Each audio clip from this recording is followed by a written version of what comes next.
you guys, it is I, your very own Amaru, and I'd like to welcome you to a brand new episode of Food and the Single Guy. Now, on this episode of Food and the Single Guy, I'm going to show you how to make my famous ginger syrup. Oh yes!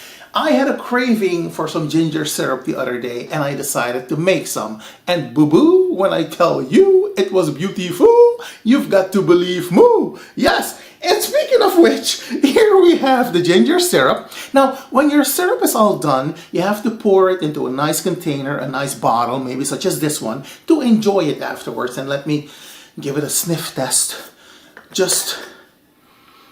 I just love ginger. And trust me, if you follow my recipe, if you follow my instructions, you cannot mess this up, okay? So yes, I had a craving for some ginger syrup. I'm gonna show you how it's made on this episode. And speaking of ginger-related, ginger-adjacent products and stuff like that, in my cookbook, Amaru Cooks, A Touch of Suriname for Food and Anecdotes, on page 79, we have a recipe for my ginger sponge cake, and there's also an episode of Food and the Single Guy for this cake. Go check it out. And I remember when I uploaded that episode, people were always asking me, how do you make the caramelized ginger, which is one of the ingredients for the ginger sponge cake. Now, on this episode of Food and the Single Guy, you're gonna get two recipes in one, because not only will I share with you the recipe for my ginger syrup, I will also be sharing with you the recipe for the caramelized ginger, which you can use to make my ginger sponge cake with, all right? Of course, as per me, I'm gonna list all the ingredients for you in the information box below the episode. So without further brouhaha, let us move into the kitchen. Okay, you guys, so what I have here, the star ingredient of this syrup, the ginger. And for this amount of sugar, you will need about 500 grams of grated ginger. I will be measuring it in about a minute. And you can go ahead and peel the ginger if you want to. It's not necessary. However, I do recommend that you wash the ginger because it may contain dirt, okay? So let's go ahead and do that right now. So there we go. So next we're simply going to chop the ginger into chunks, just like so. Now you guys, as I said earlier, we're going to use about 500 grams of the grated ginger. That is just to give you an indication as to how fiery your ginger syrup will be. If you don't like ginger, or if you cannot handle the heat of ginger that much, feel free to use a little less of the grated ginger. Now, I love the fiery taste of ginger, so of course I'm going to use a little bit more than 500 grams of grated ginger for my syrup, okay? Because that's the way I like it. Now, you guys, while my syrup has plenty of zing, I am still of the opinion that I could have used about 1 kilogram or 1.5 kilograms of that ginger, because I love a good ginger zing. But that is just me. Alright, you guys, so my ginger is nicely chopped. What we're going to do next, we're going to pour this into the blender and we're going to blitz it and turn it into a nice and smooth ginger pulp. Alright, you guys, so here we go. And we're going to add a little bit at a time. And to the ginger, we're going to add a little bit of water to barely cover the ginger, okay? Just like so. This will do just fine. And next, we're simply going to blitz the ginger until it turns into a nice fine pulp. Here we go. So next, we're going to pour the grated ginger into a bowl, but we're going to sift it, okay? Now you guys, the reason we sift this is because we have to separate the juice from the pulp, both of which will be needed to make this syrup with. We're not getting rid of anything, no. But you will see later on in the video, to dissolve the sugar, we will need X amount of liquid. And we're gonna add some water, including the juice of this ginger, okay? So in total, we will need about 1.5 liters of liquid to dissolve the sugar with. Okay, you guys, so next we're going to squeeze as much juice out of the ginger as we can. Just like so.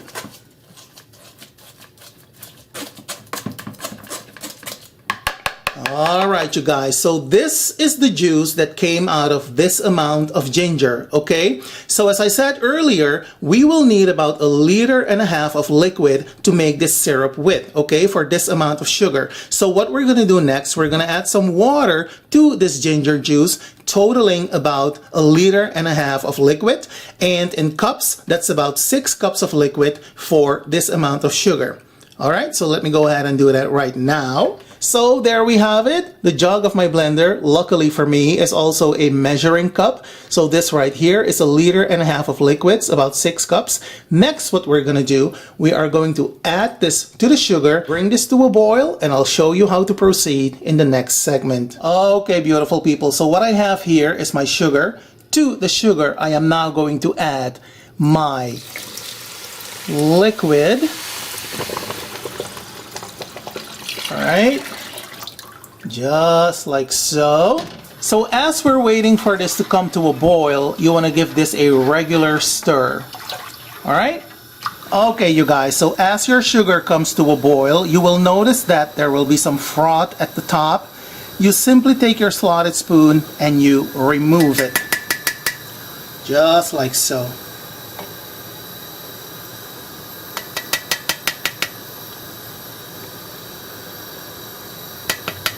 See? Nothing to it.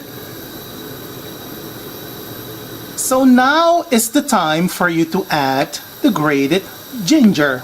Okay? There we go.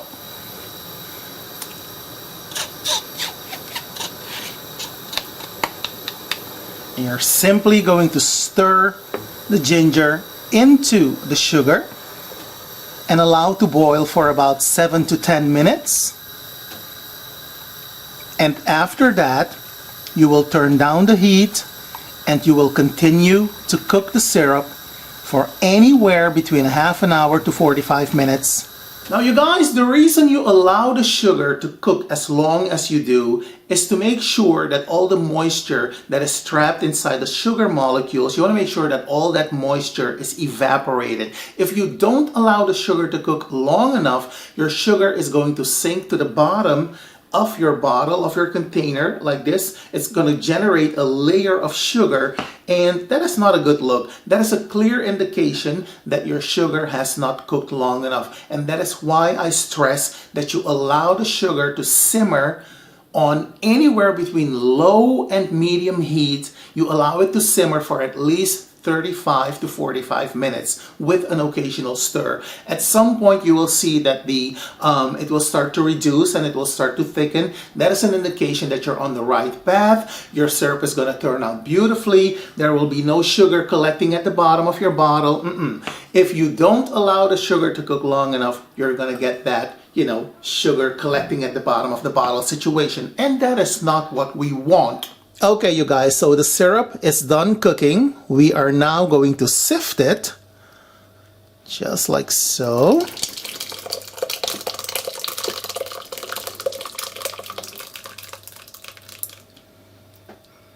There we go.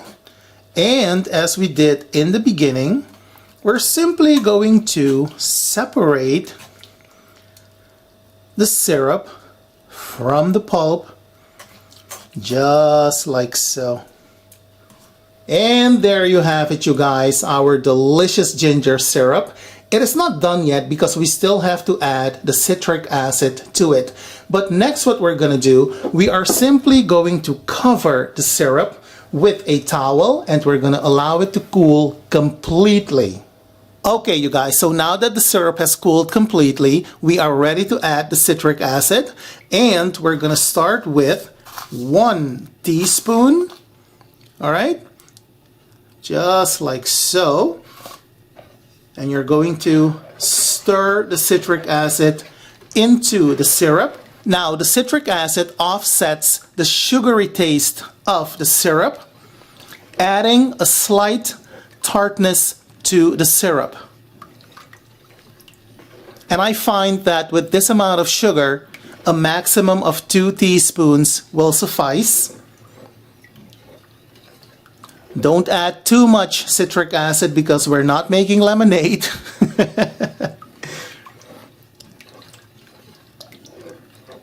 And just to be sure, make sure to taste the syrup before adding any more citric acid. All right? Now I think we're ready for the final presentation, which is coming up right now. And speaking of the final presentation, there we have our delicious syrup.